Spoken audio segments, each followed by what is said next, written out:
देखिए कितना मुश्किल होता है। हम जो भी साधना करते हैं, भगवान का जो भी भजन करते हैं, कीर्तन करते हैं, किस लिए करते हैं? आज ये बात समझ लें। उसका उद्देश्य क्या है? उसका उद्देश्य यही है कि मृत्यु के वक्त हमें भगवान का स्मरण रहे। ये उद्देश्य है।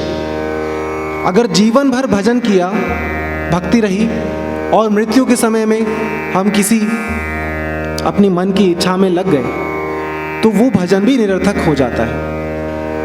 मुक्ति के लिए अगर हम कर रहे हैं, मुमुक्षु लोग जो है, मुमुक्षु का अर्थ होता है मोक्ष की इच्छा रखने वाले लोग।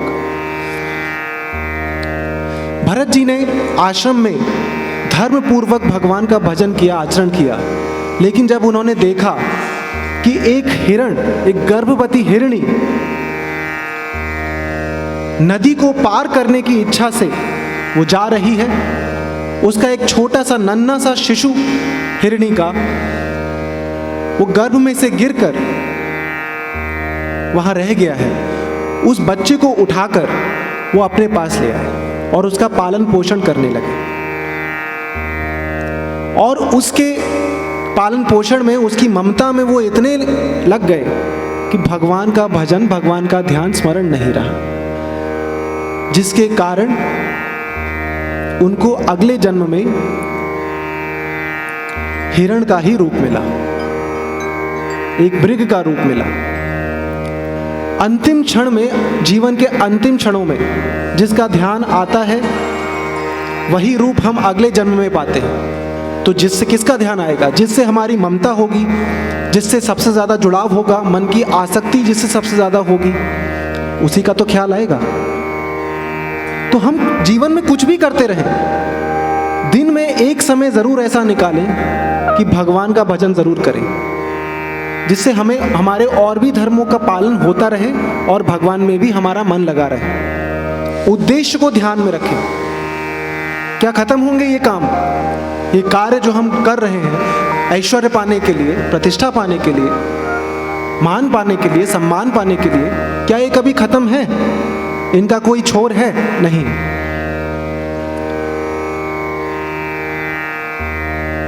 तो कोई समस्या नहीं, अगर इससे हमको अच्छा लगता है तो यही करते रहें। लेकिन अगर मुक्ति पानी है तो भगवान का ध्यान करना ही पड़ेगा,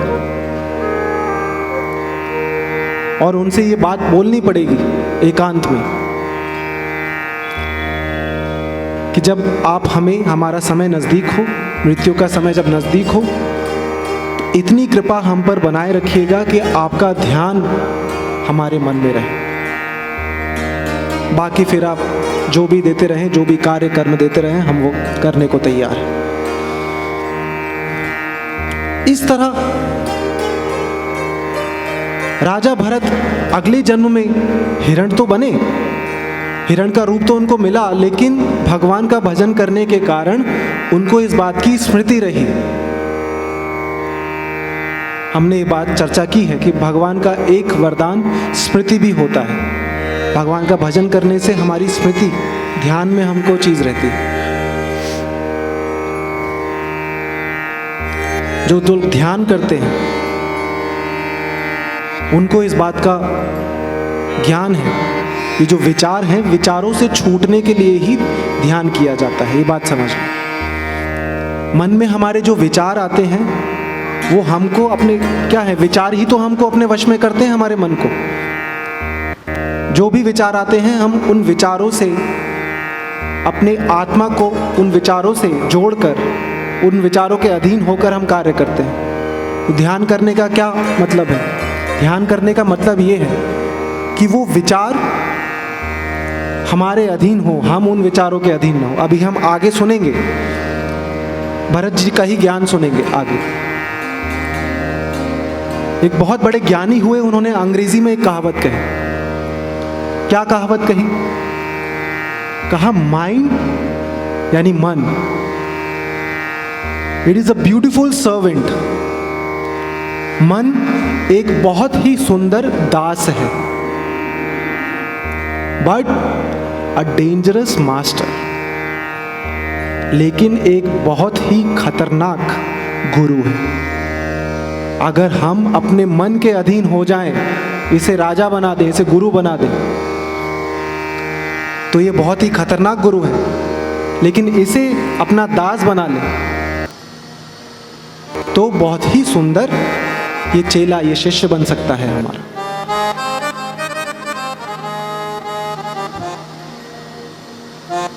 जानवर योनि में जन्म लेने के बाद इस बात का स्मरण रहा भरत को कि मेरे मृग के प्रति ममता रखने के कारण मुझे ये जन्म लेना पड़ा। अगले जन्म में फिर एक ब्राह्मण के घर में भरत ने जन्म लिया और शुरुआत से ही जो भी ब्राह्मण लोग होते हैं, ब्राह्मणों के घर में जो जन्म, उनको पता है ये बात, कर्मकांड सिखाया जाता है, मंत्र सिखाए जाते हैं, जप सिखाया जाता है, उनका जनेऊ होता है। उन्होंने शुरुआत से वो निवृत्त रहे। क्यों? इस भय के कारण कि इस जन्म में मैं किसी भी प्रकार के कर्म से मेरा जुड़ाव हो जाएगा तो दोबारा मुझे जन्म न लेना पड़े।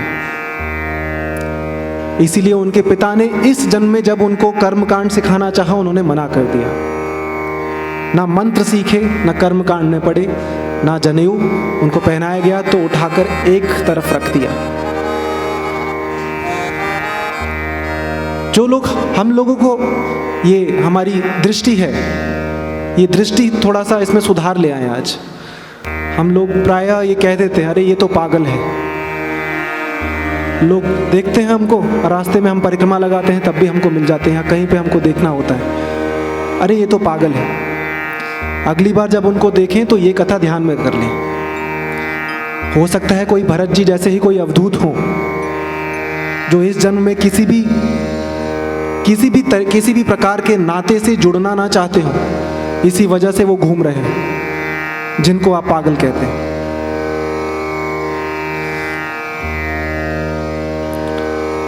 कोई भी कार्य में शुमार नहीं होते थे, लेकिन किसी की बात टालते भी नहीं थे। अव्वल दर्जे के भक्त भी थे। उनको जब कहा गया, जब देखा, उनके भाइयों ने सोचा ये तो किसी काम का नहीं, तो क्या करे? तो तुम कुछ नहीं करते भरत, तो एक ही काम करो, खेतों की रखवाली कर लो। ये हमारे खेत हैं, इनकी रखवाली ही कर लो। जब भरत जी को वहां नियुक्त कर दिया तो खेतों की रखवाली की क्या आवश्यकता होती है? हम देखते हैं खेतों में ऐसे बुत बना के रख दिए जाते हैं। मैं जब छोटा था तो मैं देखता था, जब ये बात मैंने पता की तो मुझे पता चला कि चिड़ियों से उनको सुरक्षित रखने के लिए कि कोई चुग ना जाए, उनका खेतों में जो दाने होते हैं उनको कोई चुग ना ले, उनसे रक्षा करने के लिए वो बुत रखते हैं। तो रखवाली करने के लिए भरत जी को वहां नियुक्त किया। भरत जी ने मन ही मन मनन किया, ये मेरे पूज्य पिताजी का भाव है। उन्होंने ये चिंतन किया कि खेतों की रखवाली करने के लिए मुझे नियुक्त किया, ये खेत तो भगवान के ही हैं, और जो चिड़ियां आके वहां पे दाना चुग रही हैं ये भी भगवान के हैं। तो मैं भगवान के कार्य प्रणाली में बीच में आने वाला कौन हूं? एक और बात सिद्ध हो गई। हमने अपने अलग, मनुष्य ने अपने अलग नियम बना लिए हैं। सम्मान उसका हो जिसके पास प्रतिष्ठा है, मान उसका हो जिसके पास धन है। ये प्रकृति के नियम तो नहीं है, ये मनुष्य के बनाए हुए नियम हैं। तो प्रकृति के नियम को छोड़कर जब मनुष्य अपने नियमों को पालन करता है तो यही होता है। आधुनिकीकरण भाषा में उसको चाहे आप कोरोना का नाम दे दें, चाहे कोई और नाम दे दें, प्रकृति के नियमों से अगर खिलवाड़ करेंगे यही होगा। और भरत जैसे सरीखे भक्त ही जब वो पृथ्वी पर विचरण करते हैं, यही मानवता के उपासक हैं। भक्त लोगों का चिंतन होता है कि दानवता समाप्त क्यों नहीं हो जाती? भगवान के नियम है, ऐसा नहीं हो सकता। मानवता के उपासक भी हैं, दानवता के उपासक भी। तो हम ये अपने आप में आत्मचिंतन करें, मैं भी करूं। कि हम मानव हैं या हम दानव हैं। इस तरह जब भगवान की ही चिड़ियाओं को, भगवान के ही खेत को खाने से भरत जी ने नहीं रोका, पूज्य पिताजी का लिखा हुआ ये गीत मेरे मन में आता है, जिसे मैं बचपन से गा रहा हूं। राम जी की चिड़िया, राम जी का खेत, खाओ मेरी चिड़िया भर भर पेट। राम जी की चिड़िया, राम जी का खेत, खाओ मेरी चिड़िया भर भर पेट। राम जी की चिड़िया, राम जी का खेत, खाओ मेरी चिड़िया भर भर पेट। राम जी की चिड़िया, राम जी का खेत, खाओ मेरी चिड़िया भर भर पेट। आओ मेरी चिड़िया, खाओ मेरी चिड़िया, आओ मेरी चिड़िया भर भर पेट।